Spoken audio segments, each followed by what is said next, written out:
Bagaimana menurut Ustadz tentang negara kita yang melakukan perjanjian dengan negara Iran dalam hal membasmi terorisme? Apakah nanti kita sebagai ahli sunnah akan mendapatkan efek dari perjanjian ini? Menurut saya pasti. Menurut saya ya, pasti. Oh, negara Iran memang berpaham Syiah dan mereka menghalalkan darahnya ahli sunnah. Ya otomatis itu. Otomatis gitu kan. Dan saya sayangkan, semoga Allah berikan hidayah. Saya bukan mencampuri keputusan pemerintah, itu hak mereka. Mereka pemimpin, mereka tahu. Tapi saya sebagai seorang yang bagian daripada dai kecil yang paham agama, yang memang mau menyampaikan ini, nasihat. Kalau itu tidak boleh, karena orang-orang Syiah ini mengatakan Quran kurang, sahabat kafir, landasan agama asas kita dihilangkan sama mereka, gitu kan? Lalu kemudian apa yang dianggap sebagai sebuah perkembangan dari negara Iran dibandingkan dengan negara-negara Islam yang lainnya? Banyak sekali. Anehnya Malaysia sudah berhasil melarang Syiah karena tahu bagaimana bahayanya. Kemudian negara-negara yang lain juga, negara Islam yang sekarang lagi berkembang, ada Saudi, ada Turki, mereka tahu betul tentang bahayanya itu, gitu kan?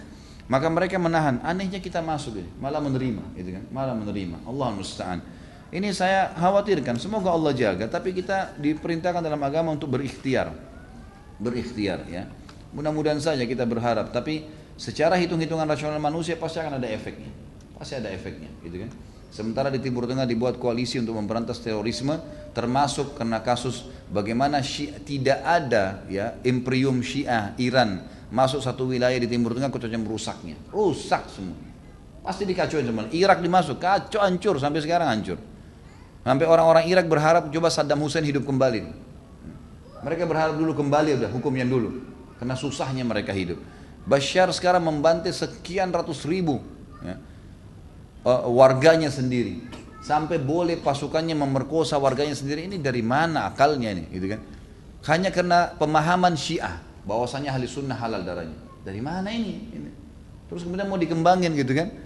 Banyak sekali, mereka lakukan banyak di negara Timur Tengah yang kemarin kebongkar di Bahrain, kebongkar di beberapa negara-negara, Qatar dan seterusnya. Bagaimana mereka menyembunyikan senjata di bawah tanah lah, inilah macam-macam.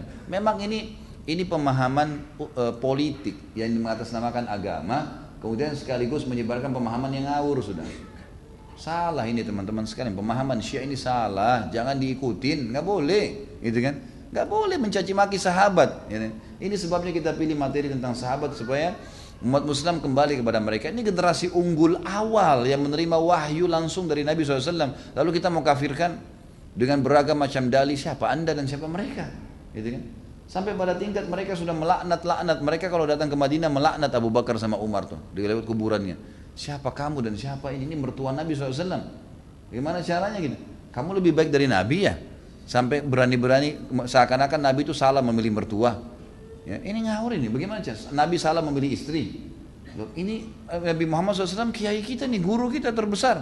Bagaimana kita bisa menyalahkan perilaku beliau sementara beliau mengatakan saya dinikahkan dengan wanita ahli surga. Waktu ditanya siapa yang paling dicintai, beliau mengatakan Abu Bakar, lalu kemudian Umar. Kan disebutkan begitu. Ali bin Abi Thalib pernah marah kepada orang-orang yang mendahulukan beliau dari Abu Bakar dan Umar. Jadi kan bahkan beliau mengatakan siapapun yang mendahulukan saya dari Ali, Abu Bakar dan Umar, maka saya akan mencambuknya haddun muftari. Cambuk had muftari, maksudnya cambuk 80 jera kena dusta. Jadi ini jelas dalam riwayat-riwayat kita kok. Ya. Sayangnya memang ya saya sih maklumin keadaan karena memang pihak pemerintahan kita mungkin belum sampai kepada pemahaman agama yang tepat, gitu kan. Sehingga akhirnya mudah orang-orang masuk. Allah musta'an. Semoga Allah lindungi kaum muslimin.